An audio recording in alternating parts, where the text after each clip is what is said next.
অনেক সারা আমি আর কাউরে ভালোবাসি না। আর তুই কেমনে ভাবলি যে আমি তোরে বিয়ে করবো? তুই আমার জামাইরে পথে বসাইছস না, আজকে আমি তোরে পথে বসাই দিলাম। আমি যেভাবেই হোক না কেন মা হওয়ার চেষ্টা করব। তুমি আমাকে ছেড়ে যেও না। অনেক বলেছে সে আপনার সাথে আর কখনো দেখা করতে চায় না। আপনার প্রতি তার মনে প্রচুর ঘৃণা। আমার পেটের সন্তানরা যে অস্বীকার করছে সেটা আপনি একটাবারও দেখলেন না। হঠাৎ করে একসঙ্গে 50 কোটি টাকা আমরা কোথায় পাবো? আমি দিব। এই বাড়িটা যদি শালিমা গ্রুপের নামে করে দেন তাহলে আমি 50 কোটি টাকা দিব। আমি রাতুলের কাছ থেকে অনেকের সব সম্পত্তি উদ্ধার করছি। আমি আজকে রাতে গরিবদের কিছু খাবার দিতে চাই। তুমি কি আমার সঙ্গে যাবে? ঠিক আছে।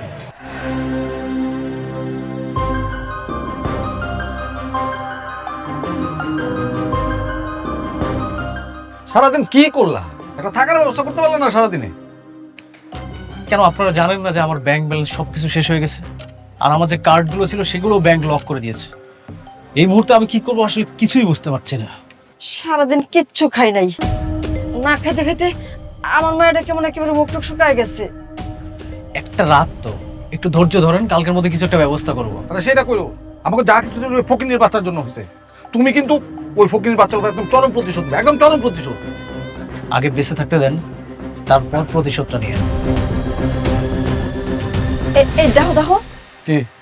ওই যে ওই জায়গায় না মনে হইতেছে কোনো বড় লোক গরিব করে খাওয়ান দিতেছে। চলো আমরা ওই জায়গায় যাই, আজকে রাতটা অন্তত পক্ষে পেট ভরে খেতে পারবো। মানে আশ্চর্য, আপনারা কি বলতেছেন বুঝতেছেন? মানে এখন কি ফকিরের মতো রাস্তায় হাত পেতে খাবার খেতে হবে? এটাও করতে হবে? তাহলে অসুবিধা কি? সারাদিন না খাই রয়েছি, আমরা মেয়েটা না খাই রয়েছি তো, একটা বেলা খাই। আর আমরা তো এখন বড় লোক নাই, কাগজের বড় লোক আছি। আসলে তো ফকিনি দেখে তো মনে হচ্ছে বিরিয়ানি দিতেছে মনে হয়। চলো তো যাই, আসো আসো। আল্লাহ তোমারে ভালো রাখুক বাজান। দোয়া করবেন চাচা।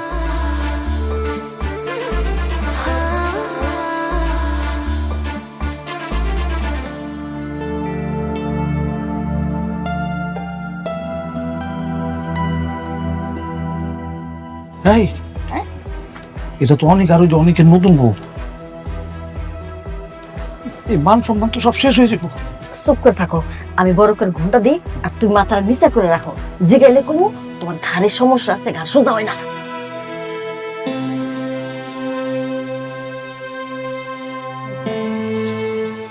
একটু নিচে করেন।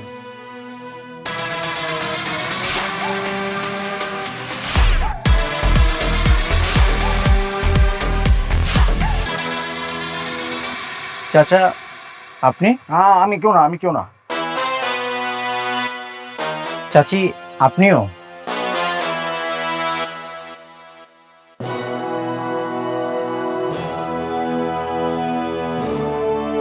এতদিন তো বড় লোক হয়ে ঘরের মানুষের হক মেরেছেন, আর এখন গরিব সেজে গরিব মানুষের হক মারছেন।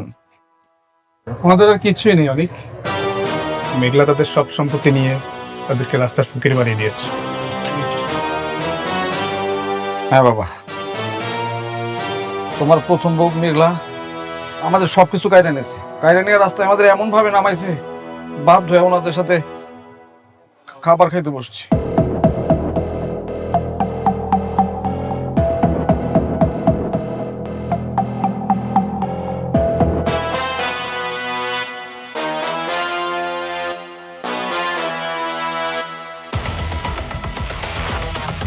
কি ব্যাপার, কে চলে যাচ্ছে খাবার না নিয়ে? অনেক, এটা তো রাতুল। রাতুল?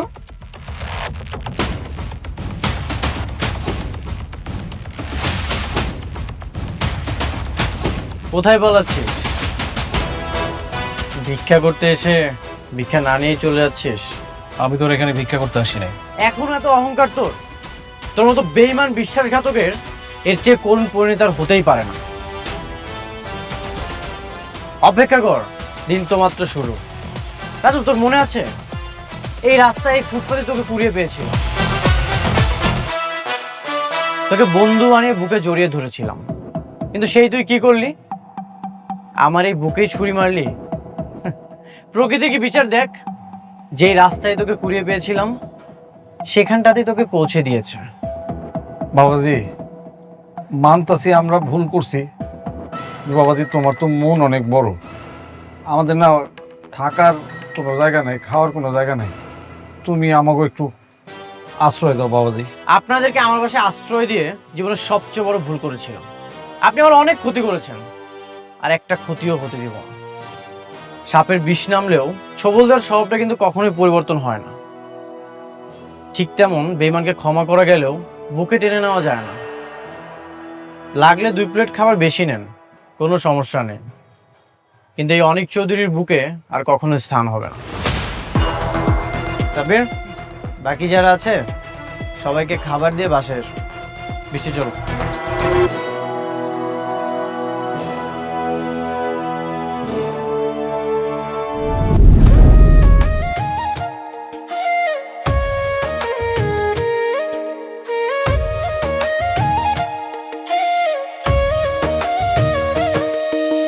ভাগ্যবনে পাইলাম তোমায়, ভাগ্যে তো আর রইলা না। দুঃখে আমার বুক ভেসে যায়, সুখের দেখা হইল না। তবু আমি তোমার আশায় কাঁদি দিবারাত সুখে থেকো, ভালো থেকো গরিব ঘরের রাজপুত্রে। সুখে থেকো, ভালো থেকো গরিব ঘরের রাজপুত্রে। অনেক আজকে আমাদের একটা জরুরি মিটিং আছে, একটা কোম্পানির সঙ্গে কাজের ব্যাপারে কথা হয়েছে। নতুন প্রজেক্ট? কোন কোম্পানি? সেটা তুমি গেলেই বুঝতে পারবে। পার্টি ভালো, মিটিং ঠিকঠাক হলে আশা করি আমরা ঘুরে দাঁড়াতে পারবো, সব লোকসান কাটিয়ে। আই হোপ লাভের মুখটা দেখতে পাবো। বাহ, তোমার কনফিডেন্ট দেখে আমার খুবই ভালো লাগছে। মনে হচ্ছে বড় কোনো একটা প্রজেক্ট পাবো। আচ্ছা, মিটিং কখন? তুমি যদি কনফার্ম দাও তাহলে আমি তাদেরকে জানিয়ে দেবো। ঠিক আছে, তাদেরকে কনফার্ম করে দাও। ঠিক আছে।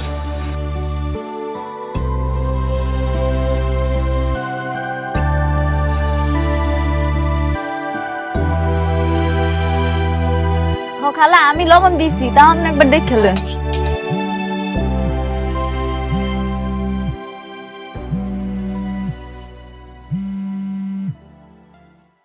হ্যালো, আসসালামু আলাইকুম সাবির ভাই। অনেক মিটিং করতে রাজি হয়েছে। কি সত্যি কইতাছেন? হ্যাঁ, সঠিক টাইমে চলে আসবেন। আমি আপনাকে লোকেশন পাঠিয়ে দিচ্ছি। আচ্ছা, ধন্যবাদ ভাইয়া। ওকে।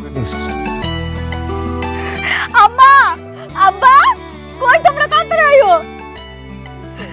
অনেক আমার লগে দেখা করতে রাজি হইছে। আলহামদুলিল্লাহ। দোয়া করে রে মা, সবকিছু আগের মতো ঠিক হয়ে যাক, তো কষ্ট আর ভালো লাগে না। আমার যে কি খুশি লাগতাছে আব্বা, আমি কইয়া বুঝাইতে পারবো না। এবার ওর লগে দেখা কইরা ওর বাড়িটা ওরা আমি ফেরত দেবো, কমু যে এটা আমার তরফ থেকে তোমার গিফট। আল্লাহ যেন সব মিটায় দেয়, সব ঝামেলা। অনেকের সাথে তোর মিলটা হয়ে গেলে না, আমরা সব চাইতে বেশি খুশি হমু রে মা। ও মা, খুব খুশি হব। আম্মা, আম্মা তুমি দোয়া করো যাতে অনেকে আমার কাছে আবার ফেরত হয়। দোয়া করি মা, অনেক দোয়া করি আল্লাহ যেন আমার মাইয়াটারে সুখী করে। এমন লক্ষ্মী মাইয়া আমার এত কষ্ট করতেছে, এটা তো সহ্য হয় না।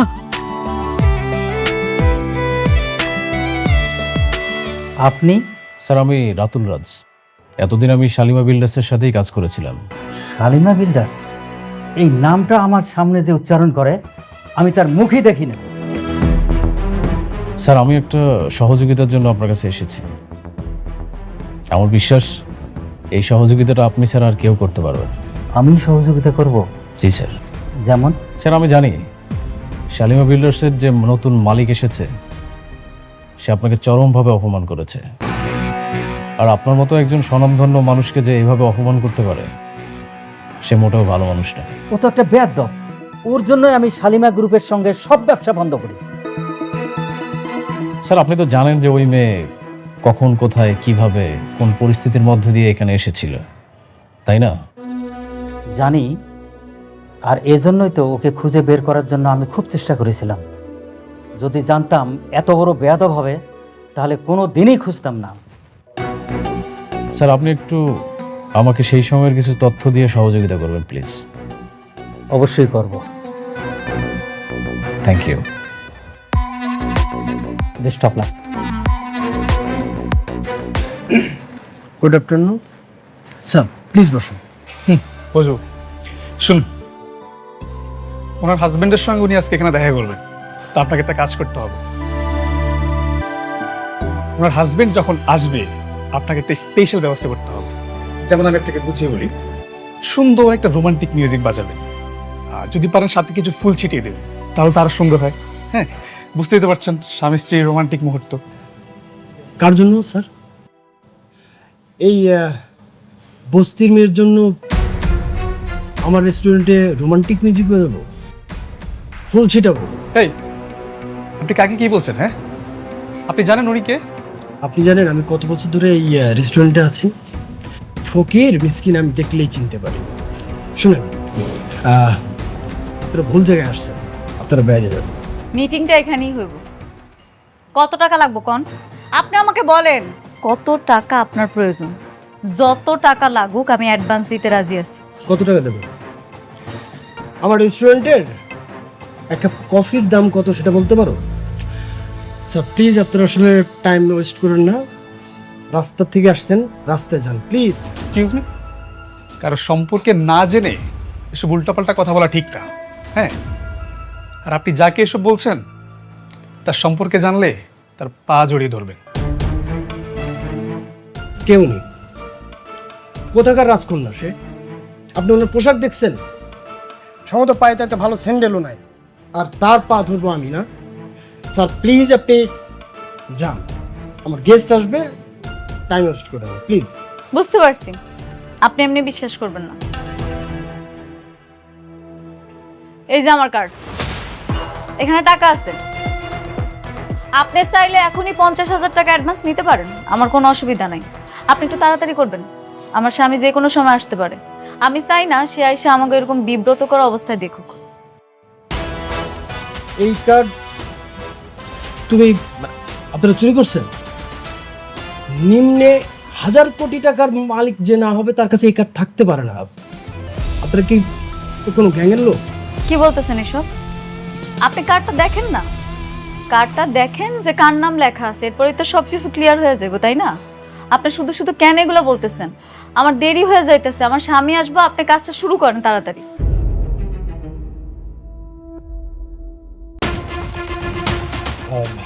কি টাকা পাইছেন? হ্যাঁ টাকা আছে, বাট খুব বড় মাপের ভিআইপি ছাড়া তো আসলে এই কার্ড থাকা সম্ভব না। মানে শালিমার বিল্ডার্স গ্রুপের নাম শুনেছেন? কেন শুনবো না, বাংলাদেশের সবচেয়ে বড় কোম্পানি, অবশ্যই শুনছি স্যার। উনি শালিমা চৌধুরী, শালিমা বিল্ডার্স গ্রুপের বর্তমানে একমাত্র মালিক। Ma'am I am sorry ma'am, আসলে আমি বুঝতে পারিনি ম্যাম, আই এম সরি। কোনো অসুবিধা নেই।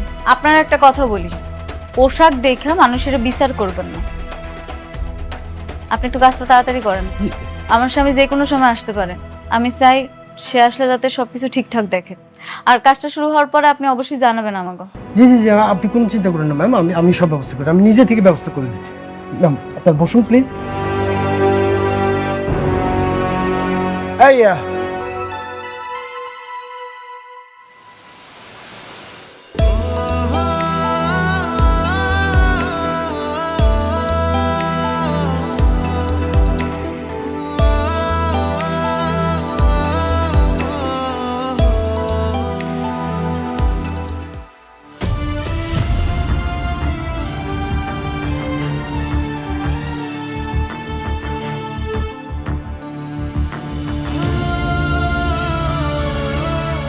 এই তোমার জরুরি মিটিং?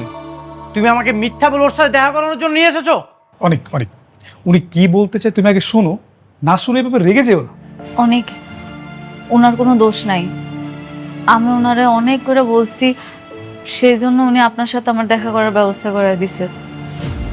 আমি এখানে আপনার ডাকছি কিছু কথা বলার জন্য। কি বলবে তুমি? যেদিন তোমার অফিসে গিয়েছিলাম তোমার সাথে কথা বলার জন্য, সেদিন তো তোমার সময় হয়নি। ও, এখন তো তুমি অনেক বড় লোক, এখনকার তোমার সময় থাকবে আমার সাথে কথা বলার? কি বলতেছেন আপনি এসব? আমি যদি জানতাম যে আপনি আমার অফিসে গেছেন, তাহলে অবশ্যই আমি আপনারে ফিরাই দিতাম না। চুপ! তুমি জেনে শুনে এটা করছো। তুমি জেনেও সিকিউরিটি আমাকে বের করে দিয়েছো। আমার আত্মসম্মান লেগেছে, আর এই অপমান আমি কখনোই ভুলবো না। আমি কখনোই আপনারা অসম্মান করতে চাই নাই।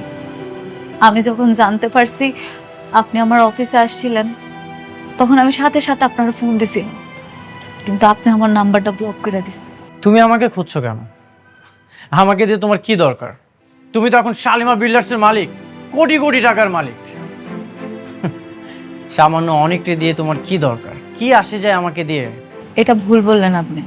আমি কোটি টাকার মালিক হওয়া সত্ত্বেও কিন্তু এই যে দেখেন, আমার সে আগের জামাই আছে, আর আমি আগের বস্তিতেই থাকি। আমি কিন্তু আগের মেঘলাই রয়েছি, একটুও পরিবর্তন নেই। আমি আপনারা প্রচন্ড ভালোবাসি। শুধুমাত্র আপনার একটা নজর দেখার জন্য আমার অনেক ছটফট লাগতেছিল। অনেক চেষ্টা করছিলাম আপনার সাথে একটু দেখা করার, কিন্তু কোনোভাবে পারিনি। শেষ পর্যন্ত আমি সাব্বির ভাইরে ধরছি। আপনি বিশ্বাস করবেন কিনা জানি না, শুধুমাত্র ওনার পাগুলা ধরা বাকি ছিল। আমি বলছি, ভাই আপনি যেমনে পাবেন অনেকের আমার সাথে একটা বার একটু দেখা করায় দেন। আর সে আপনি আমার ভুল বুঝতেছে। আমি আপনারে বিয়ে কইরা আপনার সুখ দুঃখের সাথী হয়েছি। আপনার সুখের সময় তো আমি আপনার পাশে ছিলাম, কিন্তু দুঃখের সময় আপনার পাশে থাকতে পারিনি। আপনার কি মনে আছে যেদিন আপনার চাচা চাচি রাতুল ঘাড় ধাক্কা দিয়ে আপনারা বাইর করে দিছিল ভিক্ষার থালি দিয়া? আপনি সেদিন কোনো উপায় না পাইয়া আমগো বস্তিতে আইছিলেন, আমার কাছে আইছিলেন। আমার কষ্টে কলিজাটা ফাইটটা গেছে। সেই কষ্টটা আমি আপনারা বুঝাইতে পারবো না। আমার এমন রাগ উঠছিল, কিন্তু কি করুন কর, সে সময় আমি নিরুপায় ছিলাম। আমার কিছু করার ছিল না, কারণ আমার কোনো ক্ষমতা ছিল না। কিন্তু সেই রাগ আমি পয়সা রাখছি। আমি মেঘলা সেই প্রতিশোধ নিছি। আমার অনেকের যেমন অসম্মান করছে না, ঠিক একইভাবে রাতুলিরে আপনার চাচা চাচিরে ভিক্ষার থালিটা হাতে ধরাই দিয়া ঘাড় ধাক্কা দিয়ে আমি বাইর করে দিছি। আমার যে কি মানসিক শান্তিটা লাগছে আপনারা সেটা আমি বলে বুঝাইতে পারব না। আমার ভালোবাসার মানুষের জন্য আমি ভালোবাসার চাদর দিয়া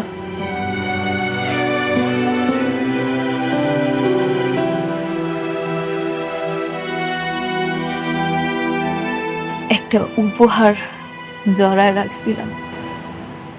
ভাবছিলাম তার সাথে দেখা হইলে তারে আমি এটা দিন। এটা আপনার জন্য। আপনার সাথে রাত বেমানি করছে কেন? আপনার সব সম্পত্তি লিখে নিছিল না? বাহ বাহ, টাকার গরম দেখানো শুরু করে দিয়েছো। টাকা দিয়ে সব কিছু কিনে নিচ্ছ। টাকা পয়সা দিয়ে হয়তো তুমি আমার বাড়ি কিনতে পারবে, কিন্তু কখনো আমার মন কিনতে পারবে না। শোনো, তোমাকে একটা উপদেশ দিই, যেসব আমার জন্য করছো এইসব তোমার সন্তানের বাবার জন্য করো। তিনি অনেক খুশি হবেন। ভালো থেকো।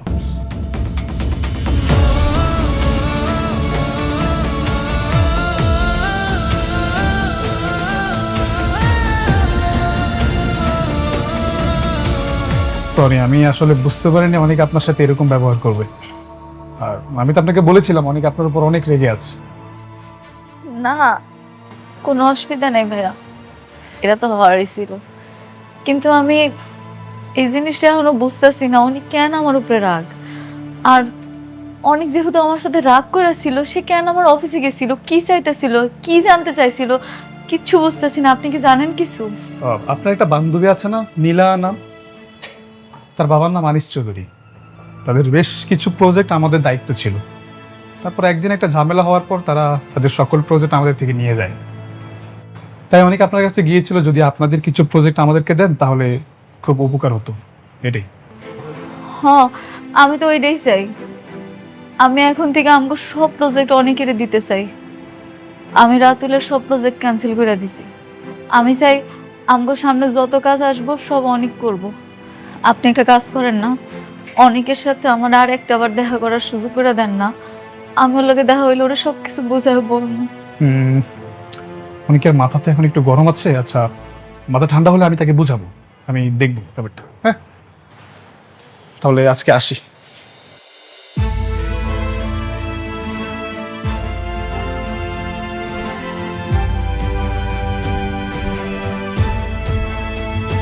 মা একা কেন, সাথে জামাই আসে নাই? এই সবকিছু মাইনে নিছে তো? আরে মাইনে নিব না কেন? অনেক কত ভালো একটা পোলা। ওই মেঘলা জামাই কি কইছে, কখন আইব?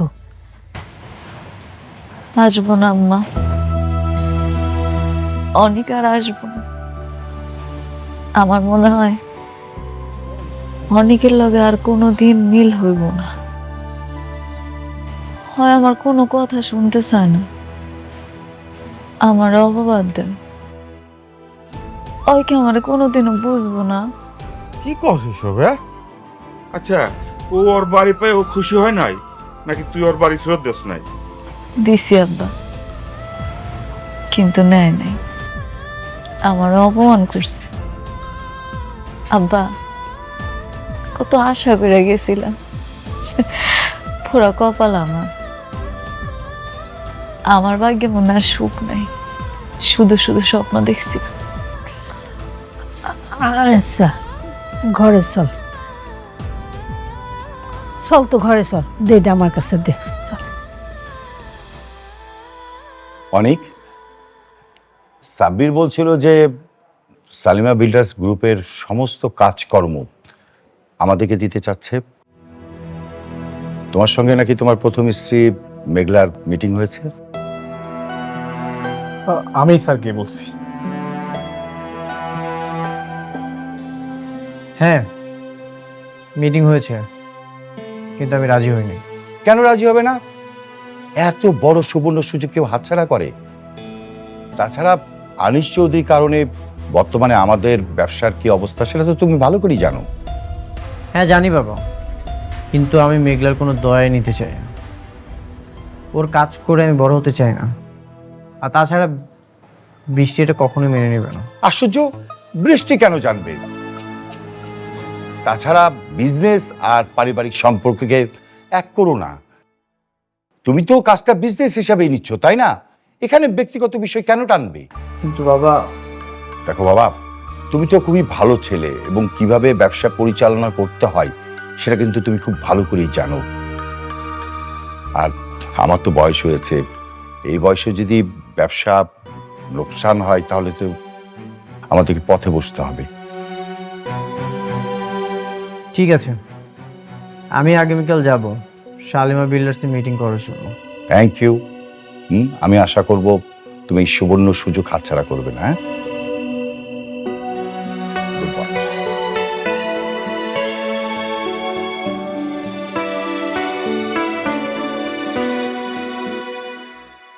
ও আয় পড়ছো? এ নাও, হ্যাঁ নাও, হাত ধুইয়া। দিয়ে আহি।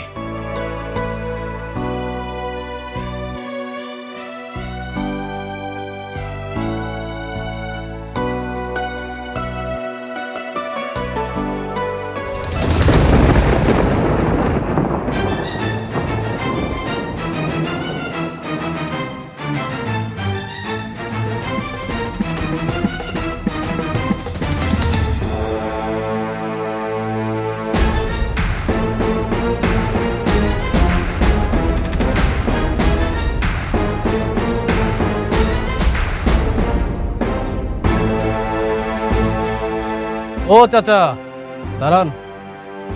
আমি আসলাম আপনার কাছে আর আপনি এমন একটা ভাব করতেছেন, মনে হয় আপনি আমার চিনতেই পারেন নাই। তোমার চিনে কি হবো? তোমার চিনা দরকার নাই। আপনি কি আপনার মাইয়ারে সুস্থ দেখতে চান, নাকি মাইয়ার মরা মুখ দেখতে চান? এই কি কও? হ্যাঁ, মুখ সামলা কথা কই দিলাম। সামলাই কথা কইতেছে চাচা, আপনার মাইয়া কিন্তু হেভি উঠতেছে। ওর উড়া দেখে মনে হইতেছে কি জানেন, এই দুনিয়াতে ওর বাইচে থাকার কোনো অধিকার নাই। আপনার মাইয়াটারে না আমি মাইরে ফেলাম। তবে একটা উপায় আছে, আপনারা চাইলে ওরা বাঁচাইতে পারবেন। তুমি না আমার মাইয়ারে বিয়া করতে চাইছিলা, অহন বিয়াতে রাজি হয় না দেখে ওরে মারার হুমকি দিতেছো। আরে আমি যে ওরা কেন বিয়ে করতে চাইছি এটা তো একমাত্র আমিই জানি। শুনেন চাচা, আমি যে কি পরিমাণ ভয়ঙ্কর হইতে পারি এটা তো আপনি অনিকের মাধ্যমে অবশ্যই জানতে পারছেন। এখন আপনারা যদি আমার কথা শুনেন তাহলে আপনার মাইয়ারে বাঁচাইতে পারবেন, তা না হলে কিন্তু। এই কি করবা তুমি? হ্যাঁ, কি করবা? যাও যাও দিকে।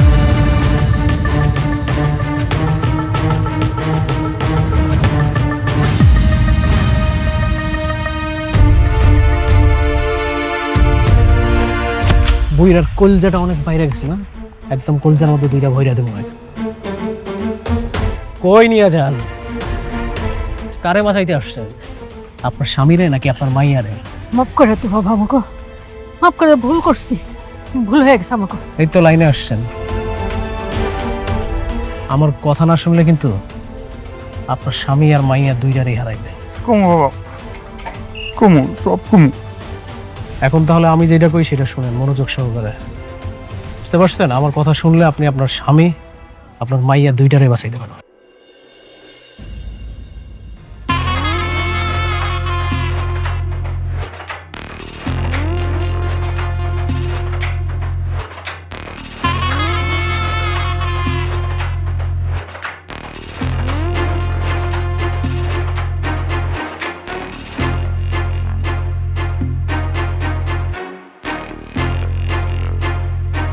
আমরা সয় সম্পত্তি গাড়ি বাড়ি দিয়ে কি করুন, আমাকে মাইয়া আমার কাছে ফিরাইলে হেতে আমরা খুশি, আল্লাহর কাছে শুকরিয়া করে।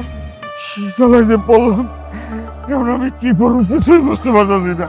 আমাকে গাড়ি বাড়ি কিচ্ছু লাগবো না।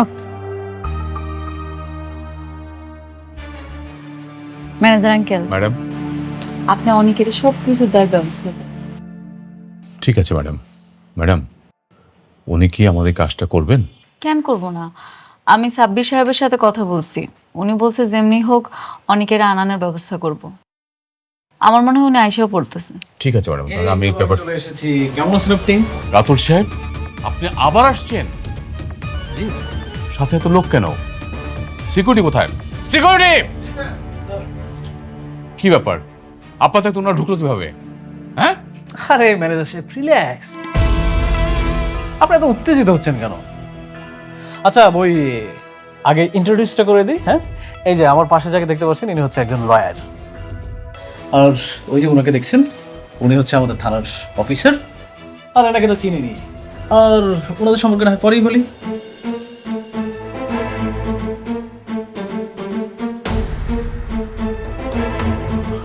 আপনি? কে ম্যানেজার সাহেব? কমন পড়েছে তাই না? অবশ্য কমন পড়ারই কথা। শুনেন, আজকে কিন্তু এতগুলো মানুষ আমরা আসছি ঘাট ধাক্কা খাওয়ার জন্য না, আমরা ঘাট ধাক্কা দিয়ে বের করে দিতে এসেছি। মানে তোর এত বড় সাহস, তুই আমার অফিসে এসে বড় গলায় কথা কস আবার? আরে ভাবি, আপনি না সবসময় ধৈর্যের পরীক্ষা নেন, যদিও বা আমার ধৈর্য না অনেক বড়। আজকে কোনোভাবেই আমি কন্ট্রোল করতে পারতেছি না। কি করি। আচ্ছা, মেন বিষয় আসি, তাই না? এই আলতাশ ভাই, আপনি দাঁড়াইছেন কেন? বলেন।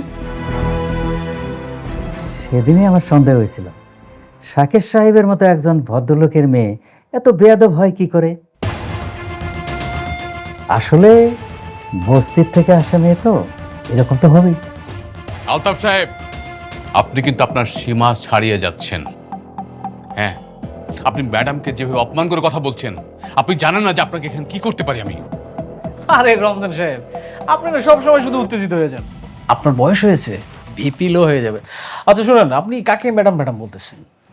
ও একটা বস্তির মেয়ে। ওকে বস্তির থেকে তুলে নিয়ে এসে আপনি শালিমা বিল্ডার্সের মতো হাজার হাজার কোটি টাকার মালিক বানিয়ে দিয়েছেন। আপনি কিন্তু কাজটা মোটেও ঠিক করেন নাই, ভেরি ব্যাড। মানে? ও মানে বুঝতে পারছেন না? মানে শার্প অ্যান্ড ক্লিয়ার। মেঘলা শাকের চৌধুরীর মেয়ে না, শাকের চৌধুরীর মেয়ে হচ্ছে শালিমা।